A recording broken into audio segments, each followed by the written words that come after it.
오늘 제목은 믿음의 끊어진 줄, 심판의 시작이다 라는 제목으로 여러분들에게 잠시 말씀을 드리고자 합니다.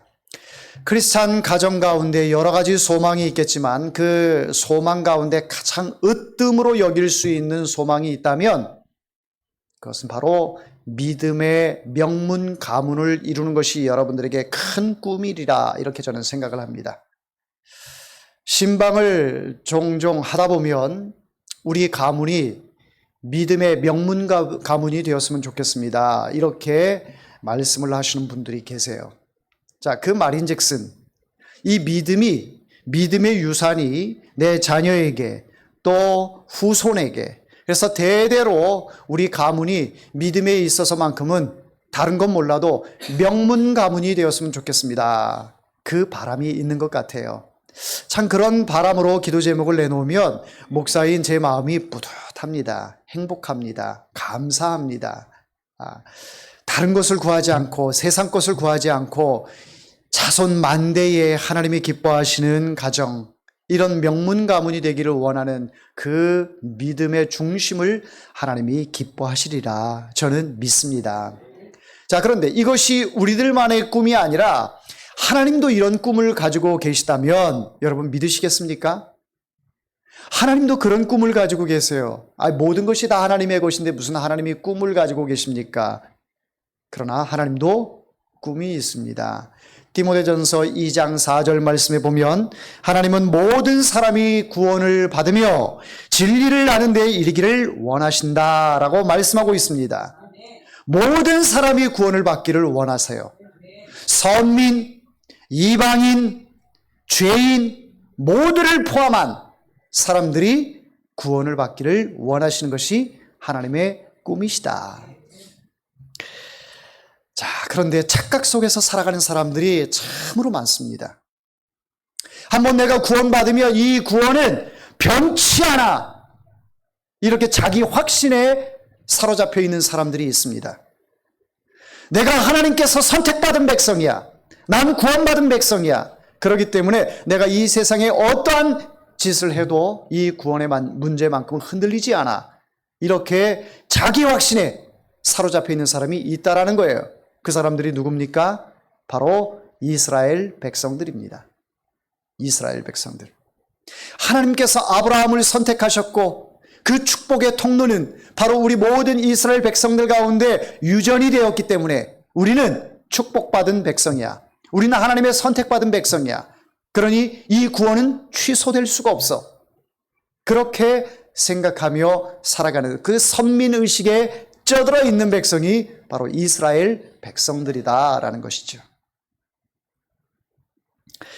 그런데 성경을 창세기서부터 계시록까지 쭉 읽다 보면 이스라엘 백성들이 생각하는 그 선민의식, 그것이 과연 맞는가? 의구심을 갖지 않을 수가 없어요. 여러분, 이제 남유다가 점점 막바지로 치닫고 있습니다.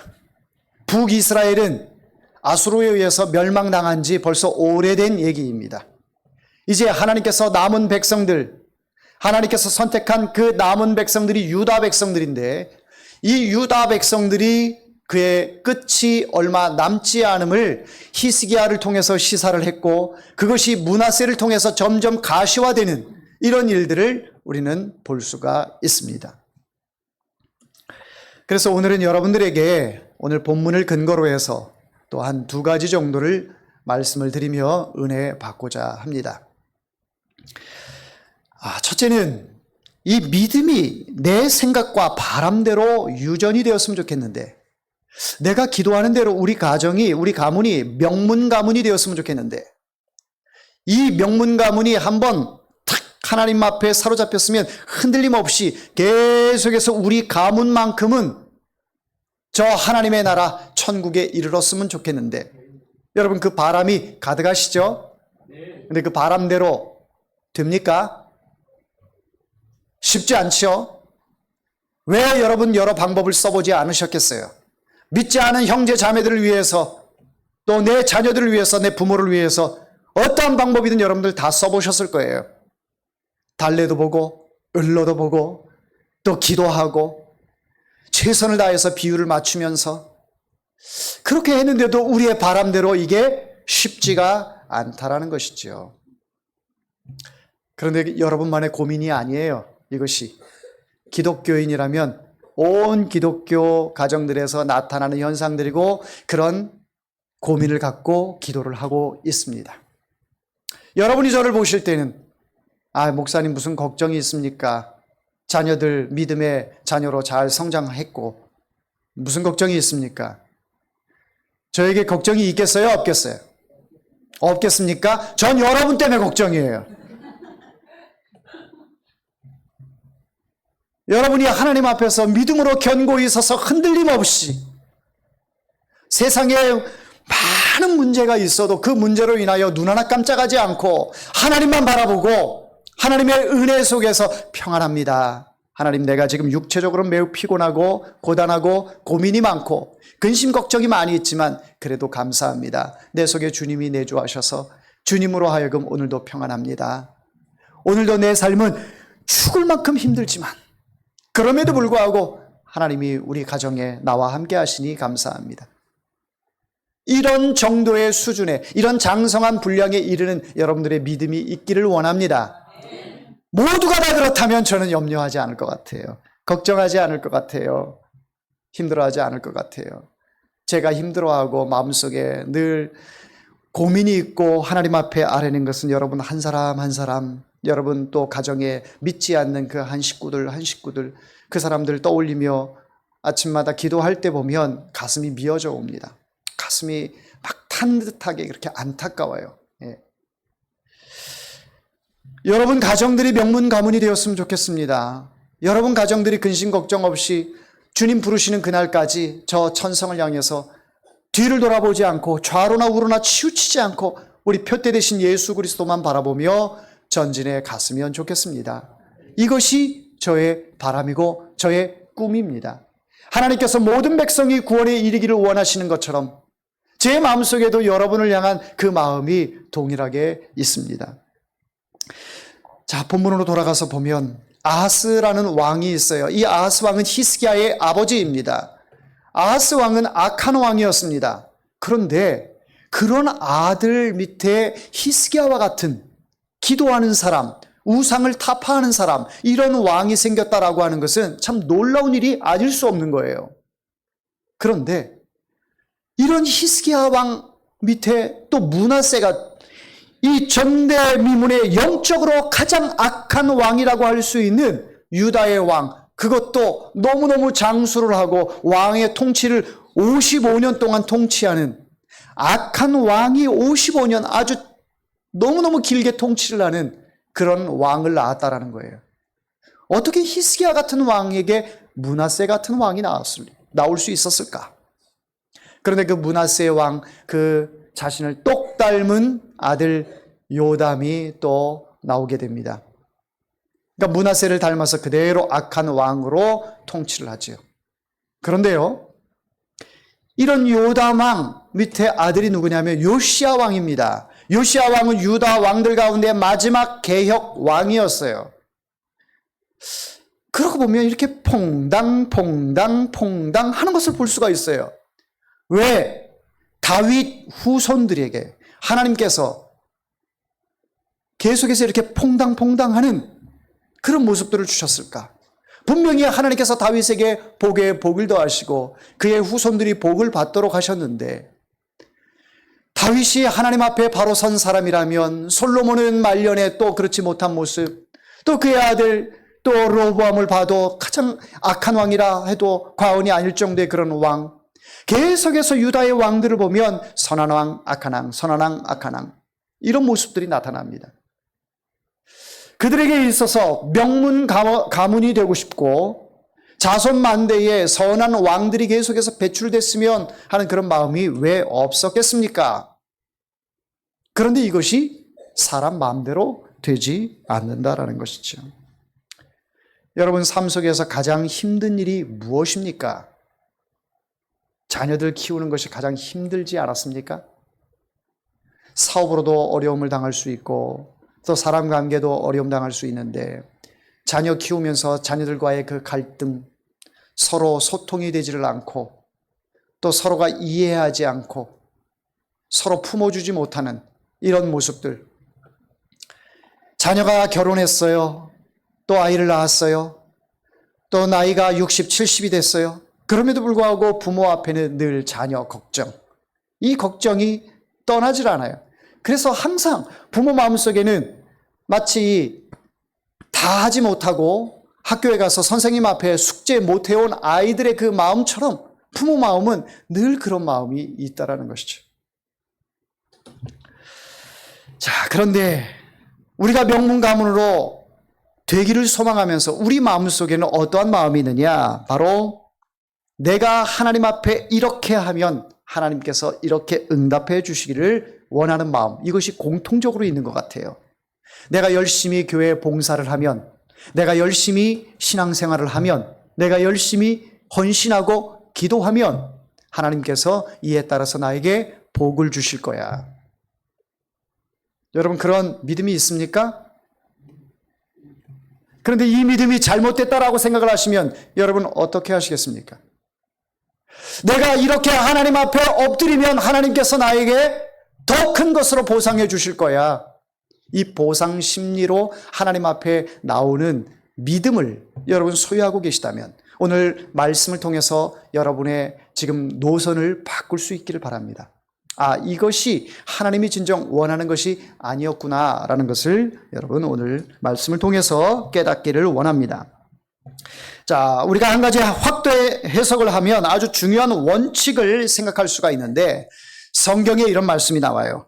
너희가 마음을 다하고 뜻을 다하고 정성을 다하여 하나님을 사랑하면 파지 아니한 우물을 주고 너희가 심지 아니한 포도원과 감람나무를 얻게 하사 내가 배불리 먹게 하실 것이라. 자, 이 말씀이 뭐냐? 마음을 다하고 뜻을 다하고 정성을 다하고 하나님을 사랑하면 파지 아니한 우물을 주시게 될 것이고 감람나무와 포도나무의 그 열매를 내가 배불리 먹게 할 것이다. 이렇게 말씀을 하고 있어요. 그래서 우리는 이 말씀을 붙들고 아멘하며 기도하며 하나님 앞에 때를 씁니다. 내가 하나님 사랑하면, 내가 헌신하면, 내가 기도하면, 내가 장로가 되면, 목사가 되면 이런 것으로 인해서 하나님과 딜을 하려고 하는 그 마음들이 있다라는 거예요. 우리는 그렇게 신앙생활을 해왔어요. 그래서 기도를 했어요. 기도를 왜 합니까? 간구하는 거잖아요. 나의 필요한 것을 하나님 앞에 아뢰는 거잖아요. 나의 기도의 노동을 통해서 하나님께서 나를 좀 기억해달라고, 나의 필요한 것을 좀 충족해달라고 이렇게 하나님 앞에 기도를 합니다. 그런데 이렇게 조건적인 상황으로 하나님 앞에 기도를 하는 것이 과연 옳은 것인가? 내가 이렇게 하면 하나님께서 나에게 주셔야 하는, 마치 하나님에게는 주셔야 하는 의무가 있는 것처럼 우리는 하나님 앞에 기도한다라는 거예요. 내가 이렇게 했기 때문에 하나님이 무조건 나의 기도에 매여서 의무와 책임으로 나를 돌봐주시고 나를 책임져 주셔야 한다. 자, 이것이 사실 1차원적인 신앙생활입니다. 이것이 나쁘다라고 말씀하는 게 아니라, 이것이 비성경적이다라고 말씀하는 것이 아니라 이것이 1차원적인 우리의 신앙이다라는 것입니다. 그런데 그 1차원적인 신앙이 신앙생활을 10년이고 20년이고 30년이고 평생 했는데도 불구하고 계속 그 수준에 머문다면 안 되겠죠. 우리는 장성한 분량에 이르기까지 우리의 신앙이 자라야 합니다. 늘 목사님 기도해 주세요 이렇게 바래왔던 이 마음이 이제는 내가 남을 위하여 중보하며 기도할 수 있는 자리까지 나아가는 이러한 장성한 자들이 되어야 한다는 것이죠. 이처럼 우리가 하나님 앞에 하나님이 우리에게 주셔야 하는 것들은 의무가 아니에요. 우리가 하나님 앞에 이렇게 했으니 하나님께서 주신다? 아니요. 언제나 생각을 해보면 하나님께서 먼저 다가와 주셨어요. 먼저 하나님께서 우리에게 주셨어요. 먼저 손 내밀어 주셨어요. 그렇기 때문에 우리가 기도했는데 응답을 받았다? 아, 내가 기도해서 응답을 하나님이 주셨어가 아니라 하나님께서 나에게 은혜 주셨어. 기도한 공로는 싹 빼버리고 하나님께서 나에게 은혜를 주시고 나에게 긍휼을 베푸시고 나에게 자비를 주셨어. 그래서 나는 하나님께 감사할 뿐이야. 이 고백으로 나아가야 성장한 모습이다라는 것이죠. 할렐루야. 여러분 지금까지 신앙생활 해오면서 많은 기도의 응답을 받으셨을 거예요. 그러면서 우리는 추억을 합니다. 그때 그렇게 뜨겁게 기도했을 때 하나님께서 나에게 역사해 주셨어. 그것을 추억하면서 마치 그 공로가 나에게 있는 것처럼 이렇게 생각합니다. 근데 제 인생을 돌아보니까 제 자신도 그랬더라고요. 제가 힘들고 어려울 때, 금식하며 기도할 때, 눈물을 흘려가며 기도할 때 하나님께서 교회를 세워가고 응답을 주신 것이 마치 내가 하나님 앞에 그러한 사생결단의 기도를 했을 때 하나님께서 응답을 주셨다라고 그렇게 생각을 해오고 그것을 추억하려 하면서 살아왔던 그 과거의 모습이 있다라는 거예요. 그런데 그런 것들이 하나님 앞에 얼마나 하나님 오셨을 때에 웃기지 않는 그런 일들이었을까 생각을 해오니까 부끄럽기 그지 없더라고요. 내가 기도할 수 있게 하신 것이 하나님이시고 내가 금식할 수 있도록 하게 하신 것이 하나님이시고 일어서나 앉으나 눈물을 흘려가며 하나님 앞에 매달릴 수 있었던 것, 그 모든 것들이 하나님이 주신 은혜요 힘이었는데 하나님께 영광 돌리지 않고 마치 나의 공로로 생각을 했다라고 하는 이 부끄러운 모습들이 있다라는 거예요.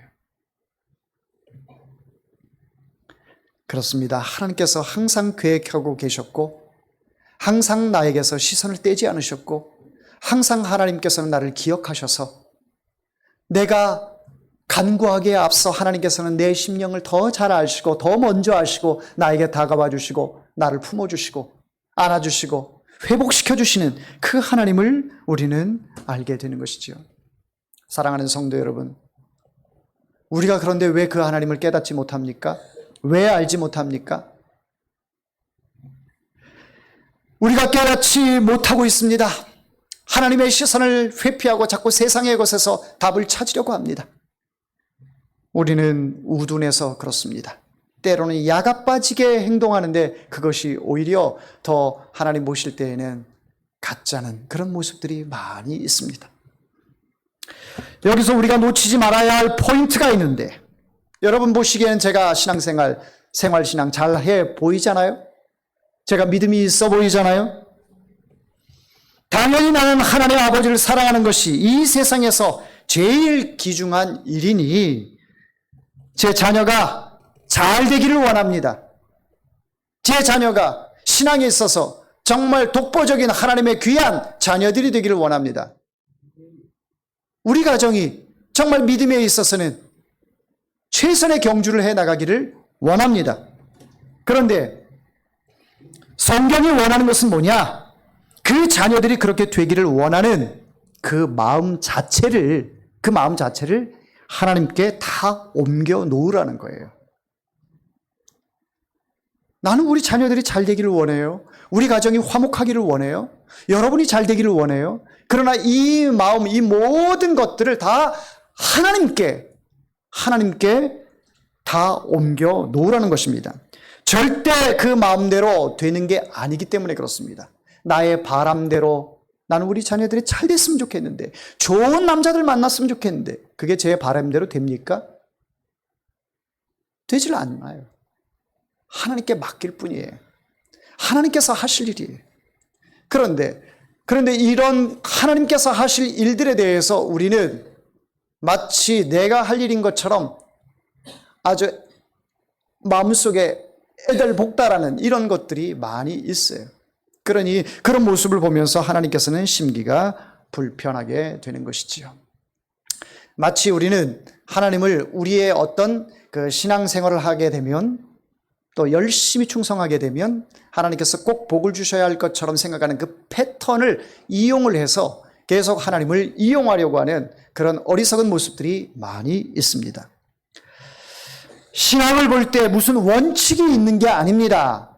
이렇게 해서 저렇게 했더니 하나님께서 역사하셨더라. 하나님은 동일하게 역사하시지 않아요. 다 다르게 역사를 하셔요. 그렇기 때문에 우리의 어떤 습관적인 그런 패턴으로 하나님의 마음을 움직이려고 하는 그것은 어리석은 것이고 하나님을 시험을 하는 행위로 나타나게 되는 것입니다. 여러분 마음속에 그런 원칙과 패턴에 의해서 하나님 앞에 기도하고 생활신앙하는 것이 아니라 그저 모든 것을 하나님께 내어 맡기고 나의 어떤 패턴으로 하나님이 움직이는 것이 아니라 하나님이 하시는 데에 내 생각을 맞추고 내 말을 맞추고 내 삶을 맞추는 것이 그것이 가장 큰 정답이라는 것입니다. 여러분, 아하스와 같은 사람이 히스기야를 낳았다? 참 아이러니한 일이지요. 히스기야 같은 사람이 므낫세 같은 사람을 낳았다? 요담 같은 사람이 요시야 같은 개역의 왕 같은 사람을 낳았다? 이것을 어떻게 해석할 수가 있어요? 모두가 다 신앙의 명문, 믿음의 명문 가문을 꿈꾸는데 왜 그런 현상들이 생기게 될까요? 그것은 우리의 바람대로 되지 않는다라는 거예요. 우리가 그런 간절한 바람마저도 하나님께 내어 맡길 수밖에 없다라는 것입니다. 이 사실을 통해 성경이 우리에게 알려주고 있는 것은 네가 그렇게 염려하는 거, 근심하고 걱정하는 거, 자녀를 바라보며 또 건강을 바라보며 물질을 바라보며 생각하는 이 모든 근심, 걱정거리들, 이런 부분에 있어서 손 떼라고 말씀하고 있는 것입니다. 손 떼고 하나님께 맡기라는 것이죠. 자, 에스겔 말씀에는 그럼에도 불구하고 구하여야 할지니라 하나님은 말씀하셨어요. 그러니 우리가 해야 할 일을 아무것도 안 하면서 하나님께 다 맡겼어요. 나 손 뗐어요. 기도고 예배고 뭐 헌신이고 봉사고 다 손 뗐어요. 하나님이 알아서 하세요. 그건 하나님을 시험하는 일이고 가장 어리석은 사람입니다. 하나님은 그럼에도 불구하고 한번 따라합니다. 기도하여야 할지니라. 할렐루야. 예. 하나님을 사랑하면요, 기도하게 돼 있어요. 내가 하나님을 온전히 믿으면요, 헌신하게 돼 있어요.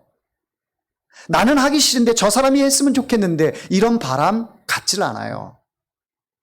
여러분, 주방에서 일하시는 거 지난번 신규태 목사님도 말씀하셨지만은 거기서 제일 문제가 많이 생기고 거기서 가장 시험에 많이 든다라고 하잖아요.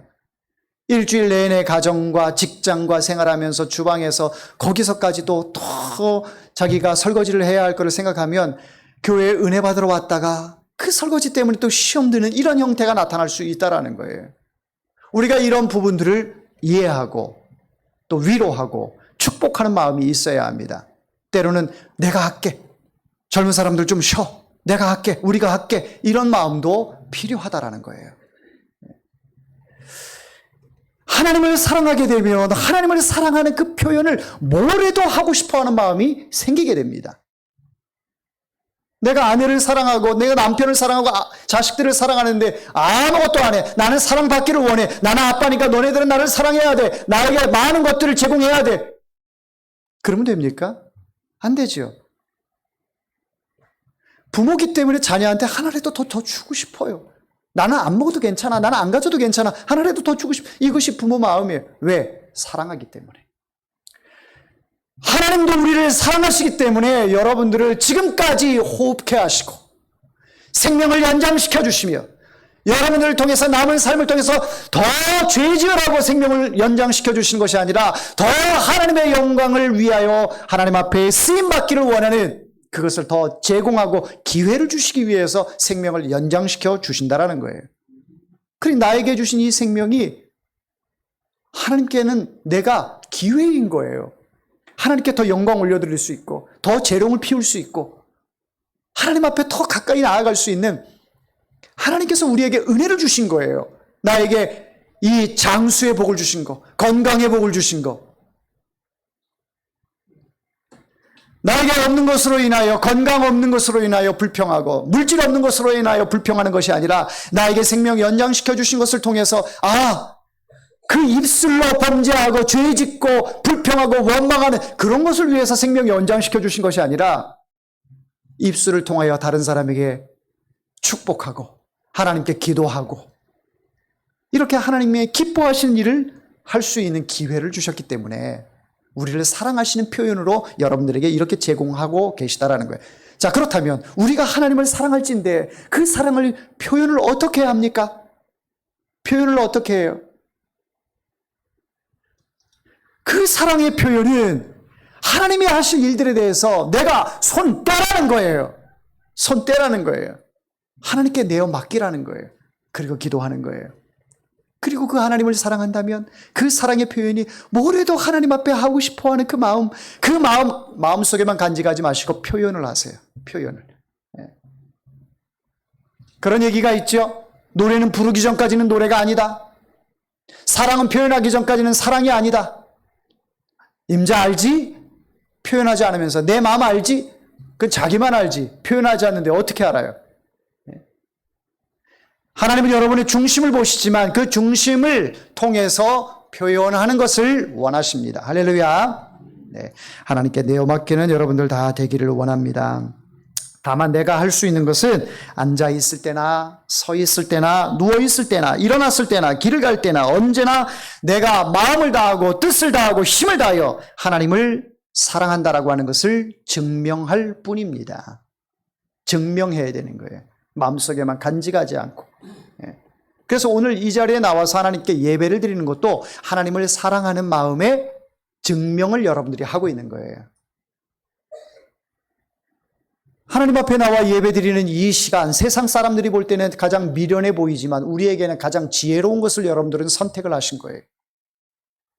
그 지혜로움을 하나님은 기억하실 줄 믿습니다.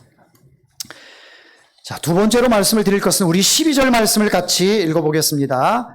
그러므로 이스라엘의 하나님 여호와가 말하노니 내가 이제 예루살렘과 유다에 재앙을 내리리니 듣는 자마다 두 귀가 울리리라. 13절 내가 사마리아를 잰 줄과 아합의 집을 다림 보던 줄을 예루살렘에 베풀고 또 사람이 그릇을 씻어 엎음같이 예루살렘을 씻어 버릴지라. 무시무시한 말씀이 나오죠. 자, 이 말씀을 읽으면서 그런 생각을 합니다. 애굽에서 나왔을 때 그때부터 하나님 보시기에 악을 행하던 백성이었어요. 애굽에서 이제 출애굽을 시켰을 때 하나님 그들을 사랑하셔서 가나안 땅으로 인도했잖아요. 그런데 지금 므낫세가 왕으로 통치하고 있는 이 시점까지 출애굽 시부터 지금까지 계속해서 하나님 보시기에 악을 행했다라고 15절에 말씀하고 있어요. 자, 15절을 같이 읽어봅니다. 이는 애굽에서 나온 그의 조상 때부터 오늘까지 내가 보기에 악을 행하여 나의 진노를 일으켰음이니라 하셨더라. 이거 누가 하신 말씀이에요? 하나님이 하신 말씀이에요. 그러니까 수백 년 동안 출애굽을 해서 지금의 시점까지 하나님 보실 때에는 선한 것이 없는 거예요. 사람의 기준으로 볼 때는 선한 모습으로 하나님께 충성을 한 것 같이 보이지만 전체적으로 볼 때는 하나님께서 보실 때는 선하지 않다, 악을 행했다라는 것을 보게 되는 것이죠. 자, 그런데 북이스라엘은 아수르에 의해서 BC 722년에 멸망을 당했습니다. 지금까지 흔적조차 찾아볼 수가 없어요. 북이스라엘이 그렇게 망했어요. 그들이 누구였어요? 선민이었어요. 하나님의 선택한 백성이었어요. 그런데 북이스라엘 멸망당할 때에 그 자로, 재고, 추로 이렇게 달았던 그 죄의 측정값이 남유다의 죄의 측정값과 다르지 않다라는 거예요. 어찌 보면 그래도 남유다는 다윗의 그 계통이 지금 흘러가고 있는데 그 계통은 좀 더 선한 거 아닌가요? 이렇게 우리가 질문할 수 있겠지만 하나님이 좌우 재고 추를 달아서 재를 보니까 북이스라엘의 여로보암의 길로 갔던 그 죄의 길과 다윗의 후손이긴 하지만 이 므낫세, 이 남유다의 백성들의 그 죄의 무게가 측정값이 같다라는 겁니다. 그래서 하나님께서 하시는 말씀이 13절 말씀에 예루살렘을 씻어버릴지라 라고 이렇게 말씀하고 있어요. 씻어버릴지라. 뭘 의미해요? 청소하시겠다. 청소하시겠다. 여러분, 가끔 우리는 냉장고에 오래도록 쾌쾌 묵은 어떤 때 보면 1년이 지나고 2년이 지났던 냉동식품들이 그대로 있는 것을 발견합니다. 참 TV 프로 가운데 냉장고를 부탁해라는 그런 프로가 있는 것 같은데 지금도 하는지 모르겠어요. 밖에서 막 외식하고 돈 낭비하지 말고 그 냉장고에 있는 음식을 찾아서 해서 요리해서 먹는 거죠. 저도 가끔 냉장고를 가끔 청소할 때가 있어요. 하다 보면 유통기간들을 유심히 보지요. 유통기간이 지난 것들이 많이 있을 거예요. 여러분들도 마찬가지일 거예요. 어떻게 합니까? 냉장고. 청소해야겠어요? 안 해야겠어요? 청소해야지요. 청소해야죠. 하나님께서도 그러시다라는 거예요. 유다 백성들을 분명히 아브라함을 통해서 선택하셨어요. 아브라함을 통해서 믿음의 가문으로 창세기 12장 3절 말씀에 보면 내가 너로 인하여 축복의 통로가 되게 하겠다. 이스라엘 백성들에게 그렇게 복을 주셨어요. 그러니 아브라함이 축복의 통로가 되어서 이스라엘 백성들 마음속에는 나는 항상 선민이야 라고 하는 그 선민 의식에 사로잡혀서 살아왔어요. 그런데 하나님께서 원하시는 것은 너네들 선민으로 선택했다고 끝까지 내가 책임져 준다? 그거 아니야. 내가 너네들 선택했다고 죄를 지어도 내가 그거를 죄에 대해서 간과하고 모른 척하고 그런 하나님 나 아니야. 여러분 성경을 보십시오. 이방인들을 하나님께서 징벌하고 멸망시키는 그런 내용이 많이 나옵니까? 아니면 하나님께서 선택한 이스라엘 백성들 가운데 멸망하는 내용이 더 많이 나옵니까?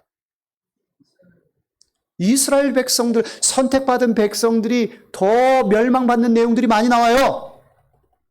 이걸 어떻게 해석할 거예요?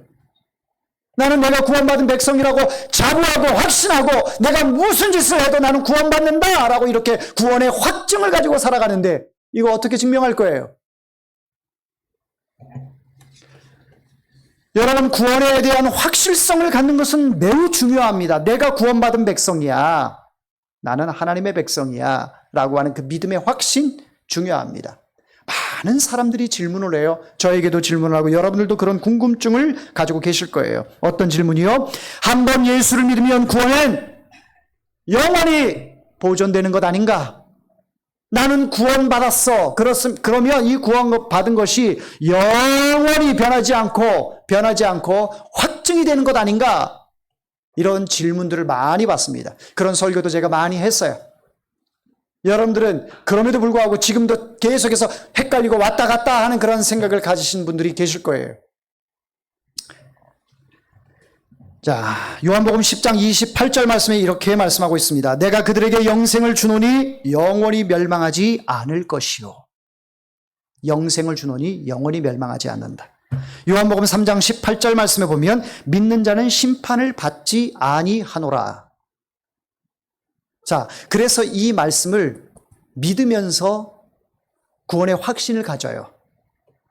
믿는 자는 심판을 받지 않는다. 나는 하나님의 백성이기 때문에 심판을 받지 않아. 그런데 어느 순간에 보면 믿음이 있는 사람인지 없는 사람인지 정말 죄 속에서 굴러다니는 모습을 봐요. 내 생각이, 나의 언어가, 행동이 이런 것이 불신자보다도 더 못한 크리스찬들이 많이 있어요. 과거에 은혜 받았다고 해서 할렐루야 하면서 정말 뜨겁게 눈물을 흘려가면서 하나님 앞에 나는 구원받은 백성입니다. 나를 선택해 주셔서 하나님 감사합니다. 이렇게 고백을 했는데 어느 순간에 환경의 지배를 받고 사람의 지배를 받고 물질의 지배를 받다 보니 내가 그 믿음이 어디에 갔는지 내가 천국 갈 수 있을까라는 그런 반신반의하는 생각들이 든다라는 것이죠. 자, 성경을 봅니다. 고린도후서 13장 5절 말씀에는 너희가 믿음에 있는가 너희 자신을 시험하고 확증하라 라고 말씀하고 있습니다. 너희가 믿음에 있는가 너희 자신을 시험하고 확증하라. 마태복음 24장 13절 말씀에는 끝까지 견디는 자는 구원을 얻으리라. 그러면 이 말씀들이 서로 상충하는 내용인가요? 어떻게? 한 하나님이 이 말했다가 저 말했다라고 말씀하십니까? 한 우물에서 단물과 쓴물이 날 수 없다라고 말씀하시면서 하나님과 재물을 겸하여 섬길 수 없다라고 말씀하시면서 어떤 경우에는 믿는 자는 심판을 받지 않는다라고 말씀을 하시고 어떤 경우에는 끝까지 견디는 자는 구원을 얻으리라 이렇게 말씀을 하시는가? 사랑하는 성도 여러분, 선택은 면죄부가 아니라 사명과 거룩한 부르심입니다. 하나님께서 선택한 것은 중세시대에 헌금을 하면 죄를 사는 그 면죄부처럼 면죄부가 아니에요. 그 선택받은 것으로 인해서 내가 하나님 앞에 나에게 사명이 주어진 것이고 또 거룩한 하나님의 부르심 속에서 하나님을 바라보고 따라가야 하는 거예요. 앞서도 말씀을 드렸지만 창세기 12장 3절 말씀에 땅의 모든 민족이 너로 말미암아 복을 얻을 것이라. 너로 말미암아. 자, 하나님의 언약은 신실하지만 불순종에는 반드시 징계와 응징으로 하나님께서 하시는 것을 여러분 성경을 통해서 많이 보셨을 겁니다. 진짜 믿음은 열매를 맺는 거예요. 그래서 마태복음 7장 16절에서 20절 말씀에 보면 나무는 열매로 그들을 알리라 라고 말씀하고 있습니다. 사랑하는 성도 여러분, 믿음이 있는 사람은 믿음의 열매를 맺게 되는 거예요. 믿음이 있는데 죄의 열매를 맺는다? 그 사람 구원받은 백성 아닙니다. 자기 확신, 자기 착각 속에서 살아가는 거예요. 하나님 앞에 서는 그날까지 끝까지 견디는 자가 구원을 얻는 거예요. 끝까지 믿음에 있어서 흔들리지 않고 주의 말씀을 붙들고 십자가를 붙들고 예수 그리스도의 보혈의 피로 말미암아 내 죄를 다 씻고 주님을 바라보는 자, 그러한 자가 구원을 얻는 것입니다. 목사님, 그것은 장로교 교리에 어긋나는 것 아닌가요? 아니요. 장로교 교리의 그 예정론이 바로 이런 문제를 믿으면 구원을 얻기 때문에 이 세상의 삶에서 내가 어떤 것을 해도 이런 것으로 사람들이 착각을 하고 살아가요. 그 예정론이 그것이 아니에요. 하나님께서 구원받은 백성들을 끝까지 책임져 주시는 그 믿음을 바라보고 가는 거예요. 여러분이 믿음이 있습니까? 그 믿음을 하나님께서 끝까지 천국으로 견인해 가실 줄 믿습니다. 하나님께서 먼저 우리에게 믿음을 주셨어요. 먼저 구원해 주셨어요. 그 하나님을 바라보고 끝까지 견디면서 이 세상 삶 속에서 힘들고 어려운 모습들이 많이 있지만 하나님만을 바라볼 때에 여러분들의 그 신앙이 자녀들에게도 유전이 되고 유업이 되어서 자녀들도 여러분들을 바라보고 하나님을 믿는 그 믿음이 생기게 되기를 소망합니다. 그러나 우리가 내가 신앙생활을 했다가 내 자녀가 믿음의 생활을 온전하게 할 것이라고 하는 그 확신은 없어요. 그저 하나님께 맡길 뿐이에요. 유다 왕들 보세요. 퐁당퐁당 하잖아요. 그러나 내가 부모의 마음으로 내 자녀가 지옥 가는 꼴을 여러분 볼 수가 없죠. 그렇기 때문에 어떤 모습에 있어서도 우리의 자녀들, 우리의 형제들 모두가 다 하나님을 믿고 하나님의 나라로 들어가는 데 있어 여러분들에게 생명이 붙어 있는 한 그 사명이 여러분에게 주어진 것입니다. 할렐루야. 기도하겠습니다.